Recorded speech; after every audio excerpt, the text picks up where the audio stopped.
Megastar Chiranjeevi గారి భార్య సురేఖ కొణిదెల గారు అందరికీ సుపరిచితమే. అల్లు రామలింగయ్య గారి కూతురుగా, మెగా కోడలిగా కూడా చాలా హుందాగా ఉంటారు సురేఖ గారు.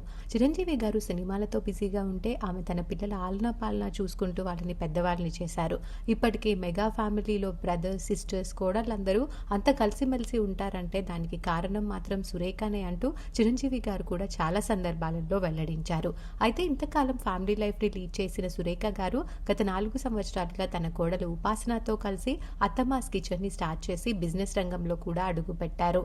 అయితే ఇప్పుడు సురేఖ గారికి మరో కొత్త అవకాశం రావడంతో మెగా ఫ్యాన్స్ కంగ్రాచులేషన్స్ తెలియజేస్తున్నారు. ఇంతకీ అవకాశం ఏంటో తెలుసా? యాదగిరిగుట్ట టెంపుల్ గురించి ప్రత్యేకంగా చెప్పక్కర్లేదు. ఈ టెంపుల్ ట్రస్ట్ బోర్డ్ లో వన్ ఆఫ్ ద మెంబర్ గా సురేఖ గారు నియమితులయ్యారు. ఈ విషయాన్ని నిన్న అఫీషియల్ గా వెల్లడించడంతో మెగా ఫ్యాన్స్ ఫుల్ ఖుషి అవుతూ ఈ కొత్త బాధ్యతల్ని మంచిగా నిర్వర్తించాలని ఆశిస్తూ కామెంట్స్ పెడుతున్నారు.